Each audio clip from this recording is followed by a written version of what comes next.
जन्माद्यशयतुन्वयादि तरत। भगवान की जो हमने कल गुण सुने थे ना, सच्चिदानंद रूपा है, वही गुण यहाँ भी बताए हैं। भगवान जगत की उत्पत्ति, पालन, संहार, आदि, अश्य, जन्म सब भगवान करने वाले हैं। भगवान जिनके रोम रोम से अनंत ब्रह्मांडों का प्रागट्य हुआ है। कौन भगवान, क्या नाम है उनका? तो व्यास जी ने लिखा सत्यम परम धीमहि, जो भगवान सत्य है। किसी एक विशेष भगवान का नाम नहीं लिया, क्योंकि हमारे ऋषि मुनि बड़े समझदार हैं, बड़े बुद्धिमान हैं, जानते आगे आने वाले कलयुग के लोग जो है ना, वो इस भगवान के नाम पर, संप्रदाय के नाम पे, धर्म के नाम पे बड़ा लड़ेंगे।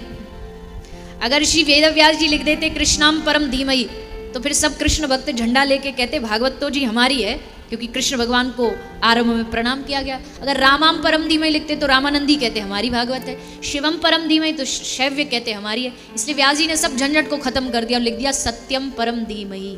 जो सत्य को मानता है, भले वो राम वाला हो, कृष्ण वाला हो, देवी वाला हो, भागवत सबकी है।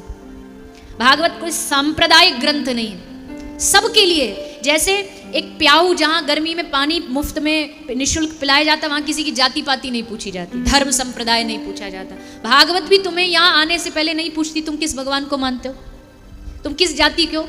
जो प्यासा है, जिसको प्यास है भगवान की कथा सुनने की, उसका स्वागत है। वो कोई भी, सबका स्वागत है। भागवत सबका स्वागत करती। कबीरा कुआं एक है, पनिहारी है नहीं।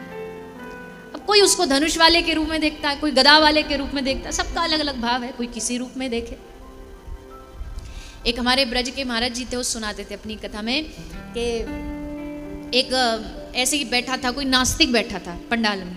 महाराज जी ऐसी कथा सुना रहे थे कि जी भगवान ऐसे वैसे, तो खड़ा होकर बोला ये कोई भगवान भगवान नहीं होता, ये सब बेकार की बातें, ये सब मन की कल्पना मात्र है। सब बोले अरे भैया कैसे बोल रहे हैं? बोले नहीं, हम प्रूफ कर सकते हैं, आपको पूरा लॉजिक से बता सकते हैं। बोले बताइए। उसने कहा सब लोग आंख बंद करो। सब ने आंख बंद किया। उसने कहा कि सोचो हाथी। तो सब ने आंख बंद करके सोचा हाथी।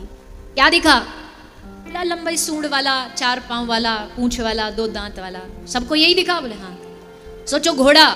तो सब ने सोचा क्या दिखा? बोले 4 पांव वाला, पूंछ वाला, लंबा सा। सोचो सेब। सबने सोचा क्या दिखा? बोला लाल लाल गोल गोल सेब दिखा। फिर उसने कहा सब आंख बंद करो, सोचो भगवान। तो सबने आंख बंद की। पूछा क्या देखा? तो एक बोला त्रिशूल वाले दिखे, एक बोला हमको तो गणपति जी दिखे, हम तो उनको भगवान मानते। एक बोले हमें गदाधारी हनुमान जी दिखे, कोई बोला हमें बांसुरी वाले दिखे श्याम सुंदर। बोला लो देख लो, यही ये बात सिद्ध हो गई। अब जो चीज़ है सचमुच तो सबको एक जैसी दिखी ना, सेब सेब जैसा, हाथी हाथी, गाय गाय जैसा। अब जो चीज़ है ही नहीं, जो कल्पना मात्र बनाई गई, इसलिए तो तुम सबको अलग अलग दिखाई दी। भगवान होता तब तो सबको एक दिखाई देता। सब बोले वाह बड़े बुद्धिमान व्यक्ति हैं ये तो, बड़ी अच्छी तर्क दी इन्होंने तो। महाराज जी बोले रुक जा बेटा, मुझे बोलने दे, तूने दे दिया अपना लॉजिक, अब मेरा सुन।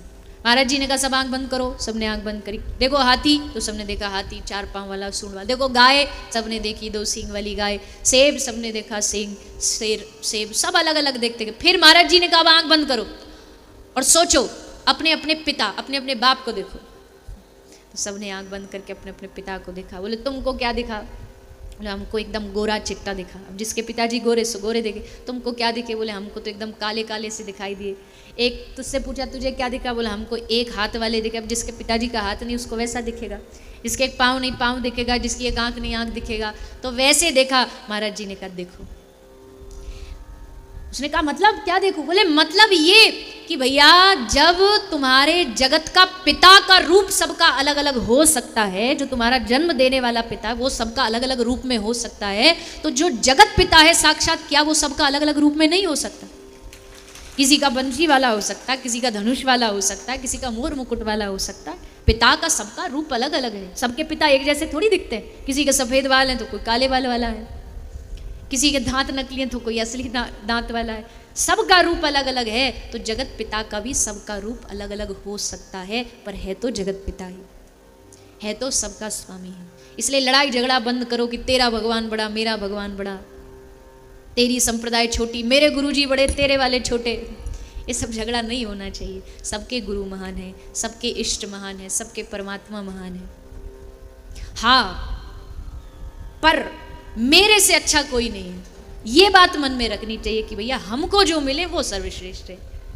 अब हम राम जी को भी दंडौत कर लेंगे, हम गणपति जी को भी कर लेंगे, पर दिल जब देने की बारी आएगी तो दिल तो हम बंशी वाले को ही देंगे।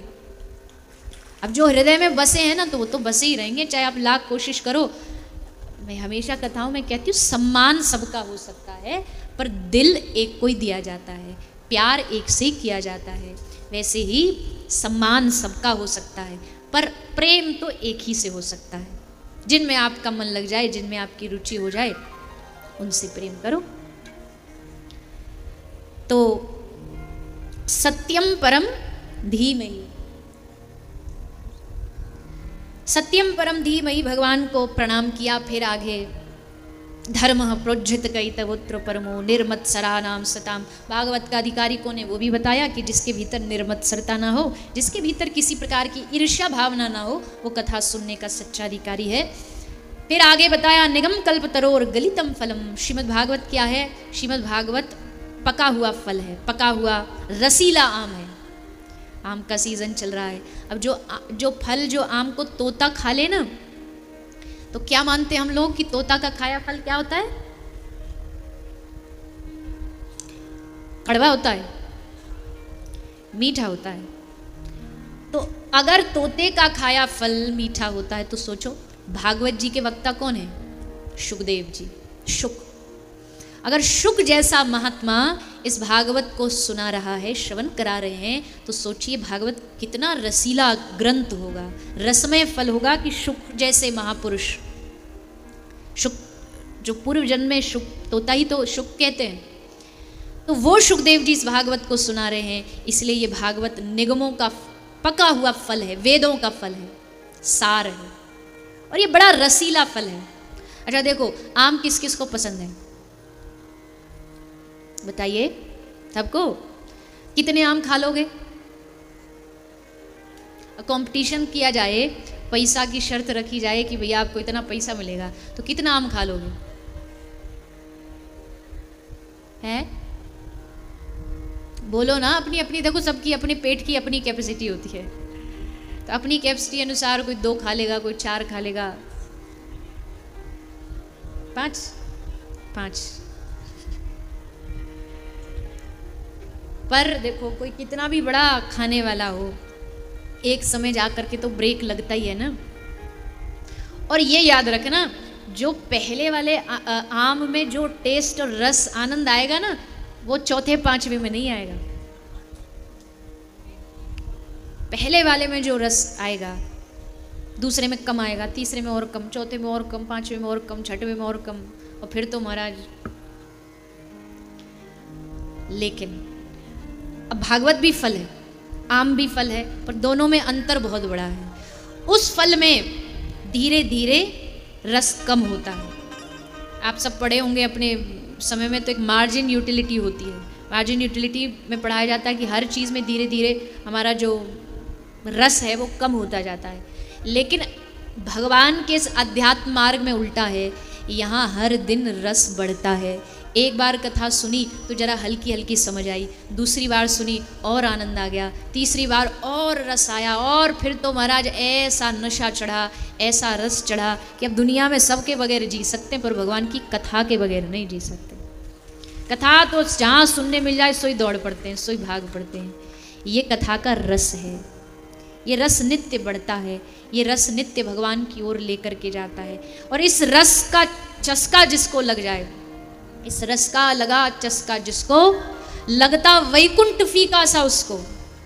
लाखों महफिल जहां में है यूं तो, पर तेरे महफिल सी महफिल नहीं है। ठाकुर जी के दरबार जैसा, उनके द्वार जैसी महफिल दुनिया में कहीं नहीं है। अरे दुनिया करती होगी अपने दुख भुलाने के लिए दुनियादारी के नशे, लोग करते हैं ना उल्टे सीधे नशे, तंबाकू का नशा, सिगरेट का नशा, शराब का नशा, ड्रग्स का नशा। किस लिए? जो जीवन में बड़े दुख है महाराज, क्या करें। एक और महापुरुष और आ गए, उन्होंने और बोल दिया सिनेमा के गीत में, मुझे पीने का शौक नहीं, पीता हूँ। मतलब दुनिया में गम भुलाने को वो यही चीज़ मिली थी, दूसरी कोई नहीं मिली। उसमें भी क्या गम भुलाया, कितनी देर भुलाया? रात को पी, सुबह को फिर उतर गई, फिर आ गया गम वापस, फिर दुख याद आ गए, फिर पियोगे। ऐसे उतरने चढ़ने वाला नशा करने से क्या फायदा, जो उतरे चढ़े बार बार करना पड़े।